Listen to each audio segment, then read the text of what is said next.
সমস্ত কাজ যতক্ষণ পর্যন্ত আমরা না করব, আল্লাহ যাচাই বাছাই করবেন যে তুমি খবরদার এখনো তুমি জান্নাতের উপযুক্ত হতে পারো নাই, জান্নাতে তুমি যেতে পারবে। আল্লাহ সেটাই বলেন, ওয়ালাম্মা ইয়া'লামাল্লাহুল্লাযীনা জাহাদু মিনকুম, আমি দেখতে চাই, আল্লাহ যাচাই করতে চান, বাছাই করতে চান, নির্বাচিত করতে চান কোন সমস্ত বান্দা বান্দি আল্লাহ তাআলার দ্বীনকে টিকে রাখার জন্য নিজের জান মাল অর্থ সম্পদ নিজের দ্বীনের জন্য জিহাদ চেষ্টা মুজাহাদা সর্বদিক থেকে কষ্ট তিতিক্ষা এগুলো স্বীকার করে এক পথে অটল থাকে। আল্লাহ এটা যাচাই করে নেবেন। আসলাম দুনিয়াতে স্বাভাবিকভাবে 70 বছর 80 বছর যে এরকম হায়াত পাইলাম, জিন্দেগি কাটাই দিলাম আর জান্নাতে চলে যাব, এত সস্তা নয়।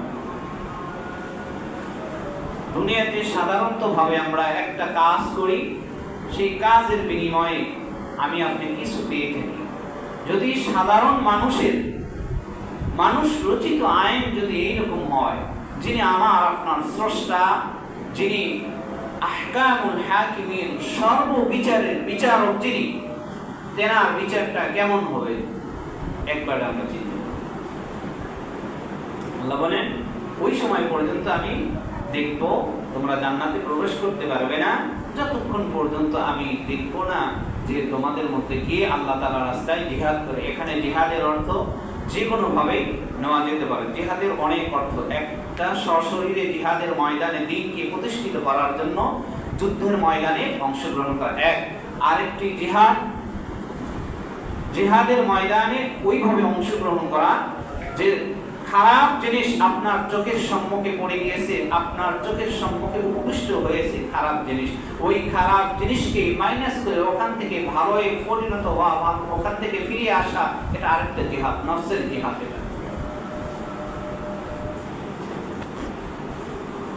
এরপরে আল্লাহ তাআলা বলেন, ওয়া'লামাস সাবিরিন, দ্বিতীয় নাম্বার পয়েন্ট, আমি তোমাদেরকে দেখতে চাই তিন বিজয়ের ক্ষেত্রে, দ্বীনের সাথে, কোরআনের সাথে, আমার রাসূল সাল্লাল্লাহু আলাইহি সাল্লামের আদর্শ বাস্তবায়নের সাথে দেখি কারা এই দ্বীনের উপর অটল থাকে এবং ধৈর্য নিয়ে বসবাস করে। এই দুই শ্রেণীর মানুষকে আল্লাহ তাআলা পরীক্ষা না করা পর্যন্ত তারা কখনোই জান্নাতে যেতে পারবে। আল্লাহ তাআলার ঘোষণা সূরা আল ইমরান আয়াত নং 142।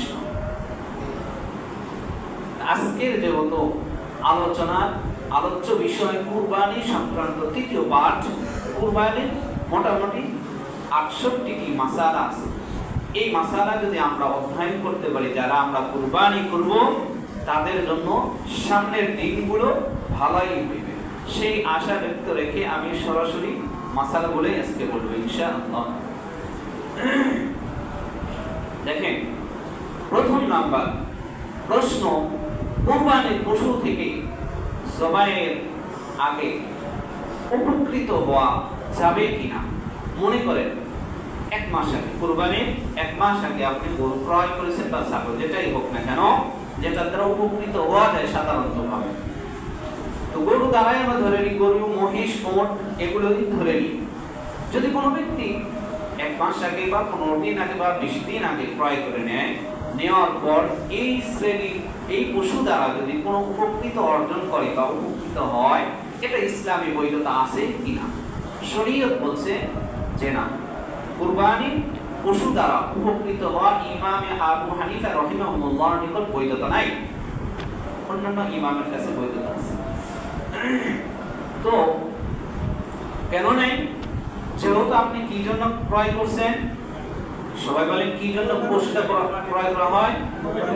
সবাই একসাথে বলেন কি জন্য? কুরবানির জন্য। উদ্দেশ্য আমার কুরবানি করার জন্য, আল্লাহ তাআলার সন্তুষ্টি অর্জন করার জন্য। এর দ্বারা হাল চাষ করা বলে, এরপরে গরুর যেগুলো কাজ হয়, মনে করুন দুধ দহন করে সে দুধটা বাজারে বিক্রয় করা, এটা বৈধতা নাই। এইভাবে মনে করেন যে বিভিন্ন উপকৃতা যেগুলো অর্জন করার অন্যভাবে, অন্য পশু দ্বারা অন্য সময় করা যায়, এই সময়ে এটা করা যাবে। এটা আছে মুসনাদে আহমদ শরীফে, এটা আছে। দ্বিতীয় নাম্বার, পশু, কুরবানির পশু নিজে জবাই করা উত্তম, না অন্য কাউকে দিয়ে জব করে নেওয়া? বলা হয়েছে কুরবানির পশু যে ব্যক্তি কুরবানি করবে সে যদি সক্ষমতা রাখে, সে যদি যোগ্যতা রাখে, তাহলে সে ব্যক্তি কুরবানি করা উত্তম। যদি সে ব্যক্তি করতে না পারে, তার অগোচরে, তার অনুপস্থিতিতে যে পারে তার দ্বারা করে নিতে পারবে। এটা হচ্ছে মুসনাদে আহমদের শরীফ। 3 নম্বর, কুরবানির কয় শরীক নিয়ে পড়া যেতে পারে? 3 শরীক, 7 শরীক, আর সর্বোচ্চ 5 শরীক। শরীয়ত নির্ধারণ করে দিয়েছে একটি পশুর মাঝে, যেমন গরু, মহিষ, ওট, এই 3টার মাঝে আপনার সর্বোচ্চ 7টা যেতে পারেন। কয়টা? সবাই বলেন কয়টা? 7টা। এরপরে যে সমস্ত পশু রয়েছে এগুলো এককভাবে দিতে হবে। এরপরে যেগুলো রয়েছে সেগুলো কিভাবে? এককভাবে দিতে হবে। মাসালা জেনে নেন। এরপরে পশু যারা ক্রয় করবেন আরো কিছু নিয়ম আছে, সেগুলো নিয়ম অবশ্যই ফলো করতে হবে। যেহেতু আমরা কুরবানি টাকা পয়সাগুলো আল্লাহ তাআলার সন্তুষ্টির জন্য ব্যয় করব, এখন যদি আল্লাহ তাআলার সন্তুষ্টি অর্জন করার ক্ষেত্রে আমার ত্রুটি যদি রয়ে যায়, নিয়তের গরমিলতা রয়ে যায়, তাহলে আমার মাংস খাওয়া ছাড়া অন্য কিছুই হবে না, সব তো হবেই না। তাহলে কুরবানির পশুর এইটা 7 ভাগে কুরবানি দেওয়া যেতে পারে। গরু, মহিষ, উট, এই 3টার ক্ষেত্রে। এখন এই 7 ভাগে যে আমি দিব, 7 ভাগে দিতে গিয়ে দেখা গেছে 6 জন ব্যক্তির টাকা স্বচ্ছ সামনে আসবে। টাকা হালাল হতে হবে না হারাম টাকা দিয়ে। কুরবানি কবুল হওয়ার জন্য শর্ত 4টি। কুরবানি কবুল হওয়ার জন্য কয়টি শর্ত? আগে এটা বলে নিই। কুরবানি আমার আপনার যে কুরবানি টাকা পয়সা দিয়ে আমি পশু ক্রয় করলাম, এই কুরবানিটা হওয়ার জন্য, আল্লাহ তাআলার কাছে গ্রহণযোগ্য হওয়ার জন্য, সঠিক হওয়ার জন্য, স্বচ্ছ হওয়ার জন্য উল্লেখযোগ্য 4টি গুণাগুণ থাকতে হবে। কয়টি? এই 4টা থাকতেই হবে। যদি কোনো 4টার একটা ছুটে যায় তাহলে তার কুরবানি হবে না। 1 নম্বর, নিয়ত পরিশুদ্ধ হতে হবে। নিয়ত কি হতে হবে? সবাই বলেন নিয়ত কি হতে হবে? পরিশুদ্ধ হতে হবে। নিয়ত কার জন্য হতে হবে? আগে বলছি কার জন্য? আল্লাহর জন্য। আল্লাহ অন্য আয়াতে বলেন, কুল ইন্না সলাতি ওয়া নুসুকি ওয়া মাহইয়ায়া ওয়া মামাতি লিল্লাহি রাব্বিল আলামিন। আমার তোমার ইবাদত, বন্দেগী, নামাজ, রোজা, হজ, যাকাত যা কিছু তুমি করবে মানুষকে দেখানোর উদ্দেশ্য নয়, হতে হবে সব কার জন্য? লিল্লাহি রাব্বিল আলামিন। আল্লাহ সংযুক্ত করে দিয়েছেন, মানুষের দেখার জন্য নয়, নবীকেও দেখানোর উদ্দেশ্য নয়, সাহাবীকেও দেখানোর উদ্দেশ্য নয়, তাবিঈনদেরকেও দেখানোর উদ্দেশ্য নয়, বরং মুহাদ্দিস, মুফতি সাহেব, ইমাম সাহেব, খতিব সাহেব তাদেরকেও দেখানোর উদ্দেশ্য নয়, প্রদর্শনীর নয়। একমাত্র প্রদর্শন হতে হবে কার? আল্লাহ। লিল্লাহি রাব্বিল আলামিন, যিনি আমার আপনার রিজিক দেনওয়ালা, হায়াত দেনওয়ালা, সুস্থ রাখনেওয়ালা। তাহলে নিয়ত পরিশুদ্ধ হতে হবে। যদি নিয়তের মধ্যে গরমিল থাকে তাহলে আমার আপনার কুরবানি হবে না। যে মাসালাটা বলতে এই কথাটা নিয়ে আসলাম। 6 জন ব্যক্তির নিয়তটা পরিশুদ্ধ রয়েছে, কিন্তু একজন ব্যক্তির নিয়তটা সঠিক নাই, অশুদ্ধ, তাহলে ওই একজন ব্যক্তির কারণে বাকি 6 জনের কুরবানি নষ্ট হয়ে যাবে। কথাটা বুঝে আসলো? একজন ব্যক্তির সমস্যার কারণে, এইরকম যদি আরো 2 জন থাকে তাহলে ওই 2 জনের কারণে বাকি 5 জনের কুরবানিটা নষ্ট হয়ে যাবে। এইরকম যদি 3 জনের থাকে তাহলে বাকি 4 জনের স্বচ্ছ থাকা সত্ত্বেও 3 জনের অস্বচ্ছ হওয়ার কারণে, নিয়তের গরমিল হওয়ার কারণে বাকি 4 জনের কুরবানি নষ্ট হয়ে। এই জন্য যারা আমরা যৌথভাবে শরীক হয়ে, অংশীদারিত্ব হয়ে কুরবানি করব, প্রথমে তো নিয়ত পরিশুদ্ধ করতে হবে। প্রথমে কি করতে হবে? নিয়ত পরিশুদ্ধ করতে হবে। 4 নম্বর, কুরবানি কি মৃত ব্যক্তির পক্ষ থেকে দেওয়া যাবে কিনা?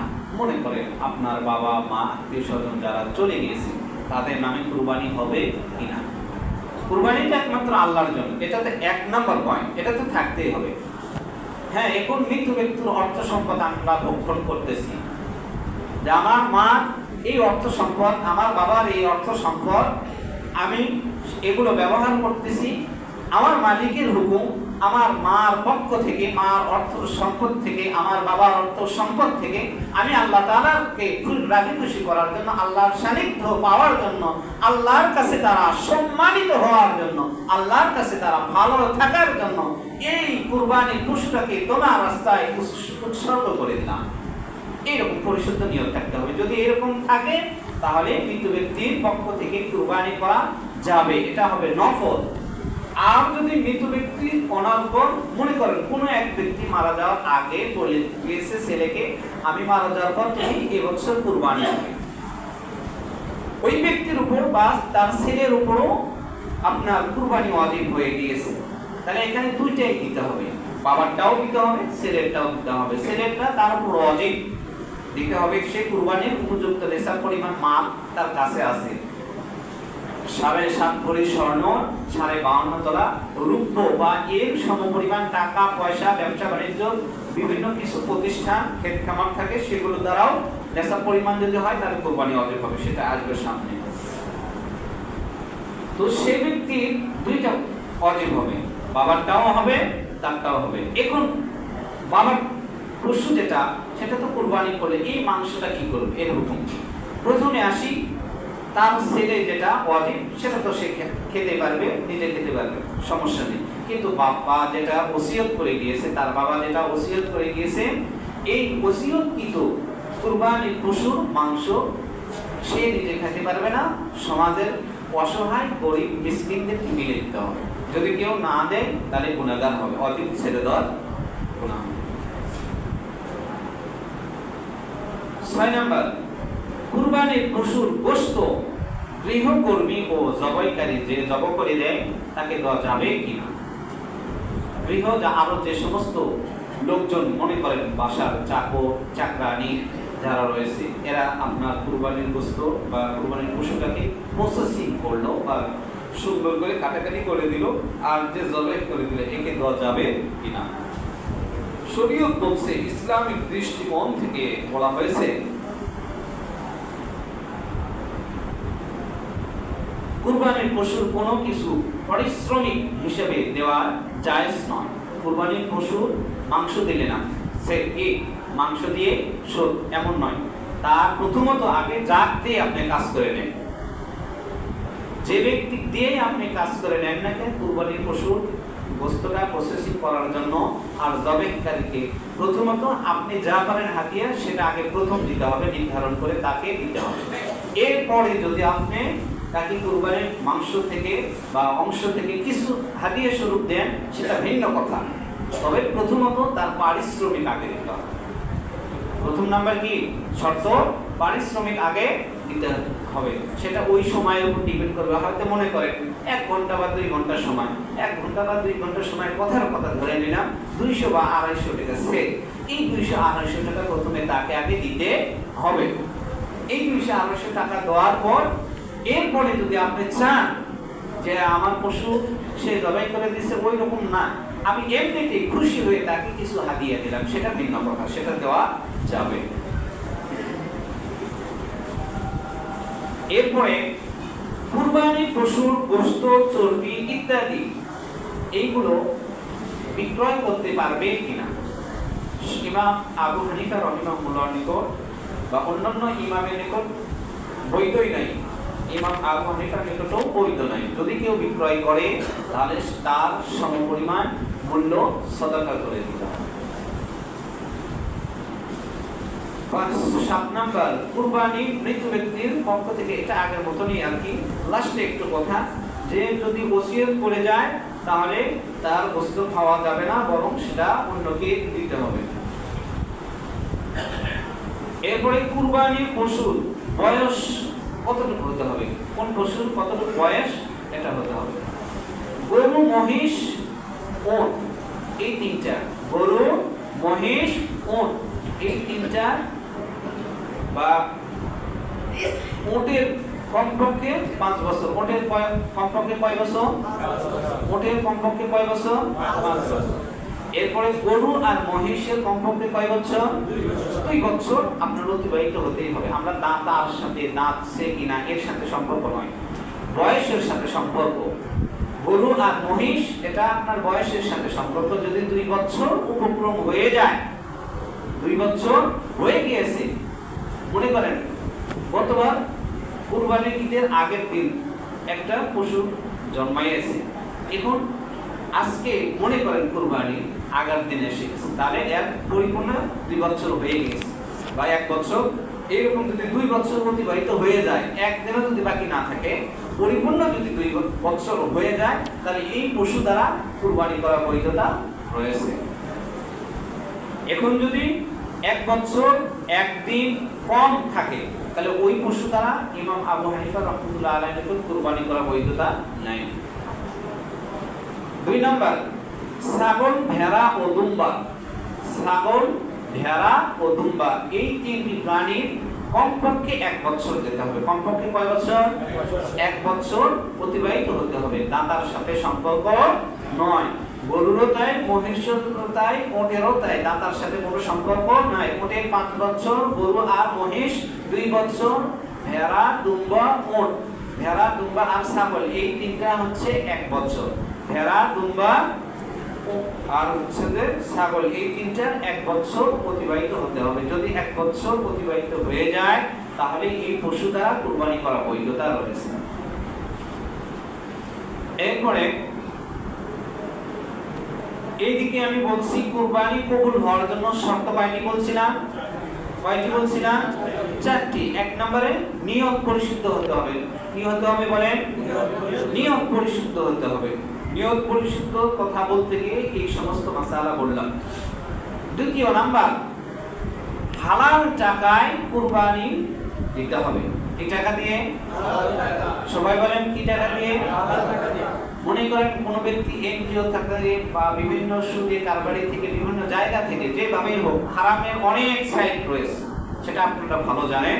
সেই সাইট থেকে যদি নিয়ে এসে কুরবানির পশু ক্রয় করে এবং যদি কুরবানি দেয়, এই পশু দ্বারা কুরবানি হবে?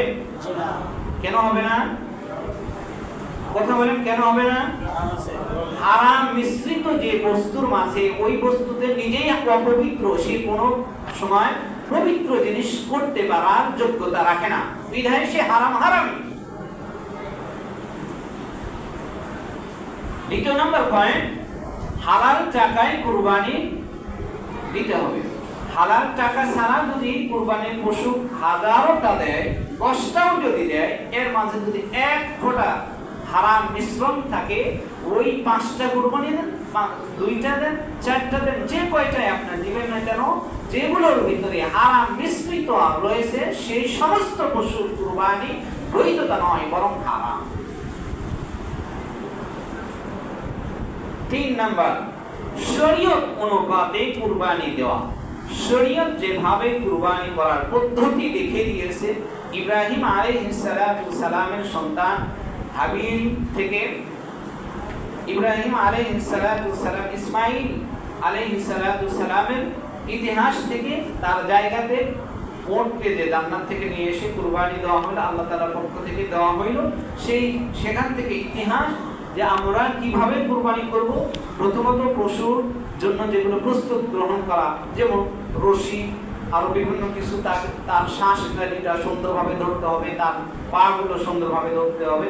এক কথায় পরিপূর্ণভাবে সুন্দরভাবে জবে করার উপক্রম করে নিতে হবে, যেন পশু যেন কষ্ট না পায়, অন্য কেউ যেন কষ্ট না পায়। আর কয়েকটা কথা, পশু জবে করার সময় মোটামুটি যেগুলো রগ রয়েছে পশুর ভিতরে থাকে, বাহিরে নয়, ভিতরে থাকে, সেইগুলো রগগুলো অবশ্যই কাটতে হবে। এইগুলো রগগুলো কাটার পর তারপরে আস্তে ধীরে, আমরা এই ভুলটা করি সচরাচর, দেখা গেছে সাধারণত গরুর জীবন এখনো যায় নাই, জানটা যায় নাই, আমরা শুরু করে দিই পায়ের খুরুদের থেকে রগ কেটে দেওয়া। এটা করব না। প্রথমে গরু নিস্তব্ধ যখন হয়ে যাবে, ছেড়ে দিবে, হাত পা ছেড়ে দিবে, তারপরে আপনি রিল্যাক্সে কাজ করতে পারবেন। এটা বৈধতা বা এটা হচ্ছে সৌন্দর্যতা, এটা মুস্তাহাব, এটা সুন্নাত। 3 নাম্বারটা গেল। 4 নাম্বার, কুরবানি কবুল হওয়ার জন্য 4 নাম্বার শর্ত যেটা, রিয়া মুক্ত কুরবানি করা। রিয়া মুক্ত কি করা? কুরবানি করা মানুষকে দেখানোর উদ্দেশ্য নয়, মানুষকে কি করার উদ্দেশ্য নয়, যেটা আমি সূরা বাকারা 207 নং আয়াতে কারিমা তেলাওয়াত করেছি, সেই আয়াতের সঙ্গে এটা মিলে যায়।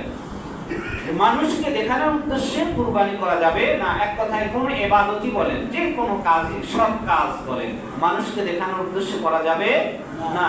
সব কাজই, সব কাজগুলো কার জন্য হবে? আল্লাহ তাআলার জন্য হবে। যদি আল্লাহ তাআলার জন্য হয়, আল্লাহ বলেন এই সমস্ত বান্দাবান্দির প্রতি আমার অনবরত সব সময় রহমত ও দয়া দ্বারা ভরপুর থাকবে। এরপরে আমরা আসি, এই জিলহজ মাসের চাঁদ দেখা গিয়েছে আজকে 4 তারিখ। এই মাসের লাস্টের দিকে কিছু করণীয় আছে। সেই করণীয় আইয়ামে তাশরিক যেটাকে বলা হয়, একটা তাকবীর পড়তে হয়। কি পড়তে হয়?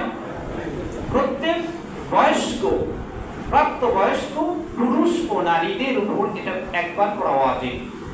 তাকবীরে তাশরিক যেটাকে বলা হয়, প্রত্যেক বয়স্ক সুস্থ মস্তিষ্কের অধিকারী মুসলমান নর নারীদের উপর প্রত্যেক ফরজ নামাজ আদায়ের পর একবার করে, জোরে বলেন বা আস্তে বলেন, যেভাবে পড়েন, একবার বলা ওয়াজিব। যদি কোনো ব্যক্তি না পড়ে তাহলে ওয়াজিব ছেড়ে দেওয়ার গুনাহ হবে। এখন বলি, কুরবানি যেটা জিলহজ মাসের কয় তারিখ থেকে পড়তে হয়?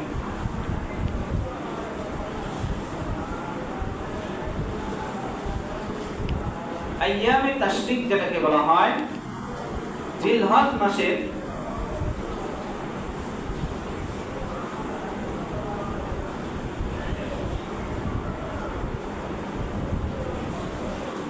9 তারিখ আসর থেকে নিয়ে 9 তারিখ ফজর থেকে নিয়ে, কয় তারিখ? 9 তারিখ। জিলহজ মাসের 9 তারিখে ফজরের নামাজ পর থেকে নিয়ে, জিলহজ মাসের 9 তারিখের ফজরের নামাজের পর থেকে নিয়ে 10, 11, 12, 13 তারিখে আসর নামাজ পর, মানে আসর পর্যন্ত, এক কথায় 13 তারিখের আসর পর্যন্ত এই আইয়ামে তাশরিক অর্থাৎ তাকবীর বলা প্রত্যেক ফরজ নামাজের পর প্রত্যেক মুসলমান নর নারীর উপর একবার উচ্চ স্বরে বলা ওয়াজিব। যদি কোনো ব্যক্তি না বলে সে গুনাহগার।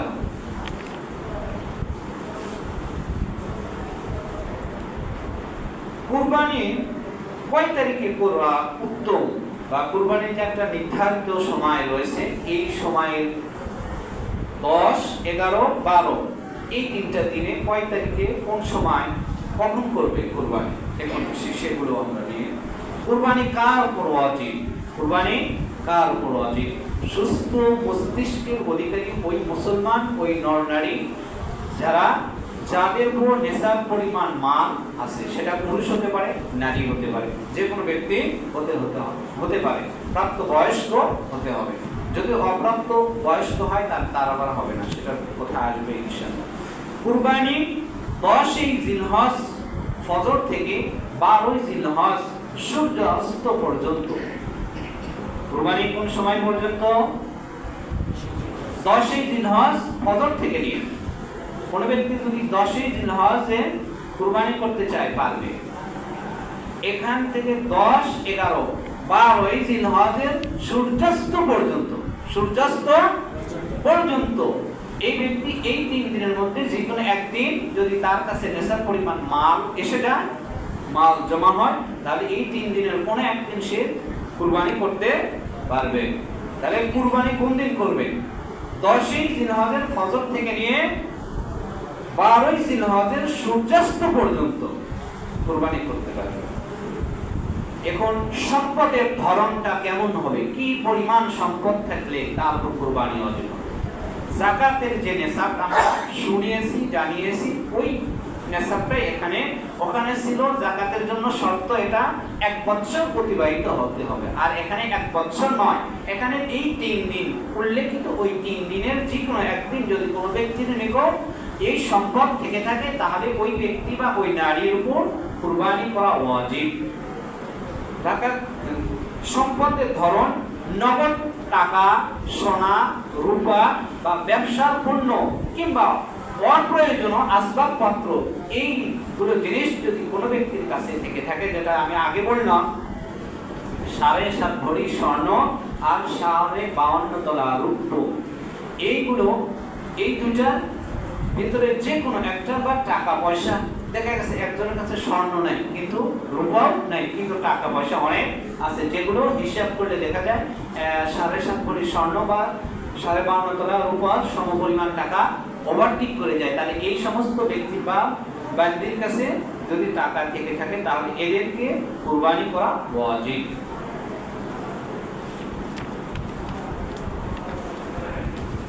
এখন আসি ঋণ নিয়ে কি কুরবানি করা যাবে কিনা। হ্যাঁ, ঋণ নিয়ে কুরবানি করা যাবে না। এখন এটা কার ক্ষেত্রে? যে ব্যক্তি ঋণ পরিশোধ করার মতনই ক্ষমতা নেই, সে ব্যক্তি যদি ঋণে জর্জরিত হয়ে যায়, ঋণগ্রস্ত হয়ে যায়, তাহলে ওই ঋণটা আগে শরীয়ত বলছে পরিশোধ করার কথা। এখন দেখা গেছে একজন ব্যক্তি কিছু টাকা, মনে করেন একজন ভালো ব্যবসায়িক শিল্পপতি, সে সাময়িক সময়ের জন্য ঋণগ্রস্ত হয়েছে, কিন্তু তার অন্য সাইডে যে কামাই রয়েছে ওই কামাই থেকে বা ওই টাকা থেকে সে যদি ঋণের টাকা দিয়ে সে পরিশোধ করে দিতে পারবে, এরপরে ঋণের টাকা পরিশোধ হওয়ার পরেও তার কাছে যে সমস্ত টাকা গচ্ছিত আছে এগুলো নেশাব পরিমাণ হবে, তাহলে ওই ব্যক্তির উপর আবার কুরবানি করা উচিত। আমি বিভিন্ন কিছু করতেছি, মনে করেন এবার আমি হজে যাচ্ছি বা বাসা করতেছি বা ব্যাংকে আমি টাকা রাখি নাই বা ব্যাংক থেকে টাকা নিয়েছি, এই যে বিভিন্ন কিছু তালবাহানা বা এই বছর আমার একটু ব্যবসায় লস হয়েছে, এমন নয়। আপনার দেখতে হবে এই 3 দিনের ভিতর আর ওই লসটা যে টাকা আছে ওই টাকা দিয়ে আপনার অবশিষ্ট টাকা এগুলো নেশাব পরিমাণ হচ্ছে কিনা।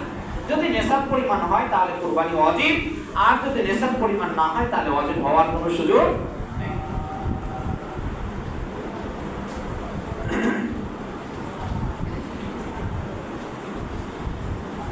তারপরে নেশাব নির্ধারণের ভিত্তি কি?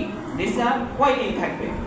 নেশাব কয়দিন থাকবে? ইসলামী নিয়ম অনুপাতে রূপার নেশাব 52 অর্থাৎ 52.5 তোলা, 52.5 তোলা, আর সোনার নেশাব হচ্ছে 7.5 ভরি। এই সমপরিমাণ বা এই জাতীয় টাকা পয়সা যদি ব্যবসার কোনো কিছু থাকে, ক্ষেত খামার যা কিছুই থাকবে, ব্যবসার পুঁজি, এইগুলি যদি থাকে কোনো ব্যক্তির কাছে আর এই 3 দিনের মধ্যে যদি সে মালিক হয়, কাছে থাকে, তাহলে তার উপর কুরবানি করা ওয়াজিব, অন্যথায় ওয়াজিব হবে না।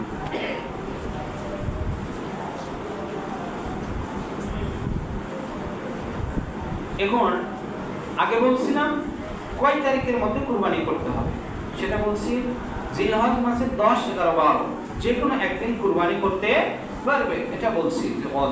এখন উত্তম কোন দিনে কুরবানি করা? এই নির্ধারিত 3 দিনের মধ্যে উত্তম কোন দিনে?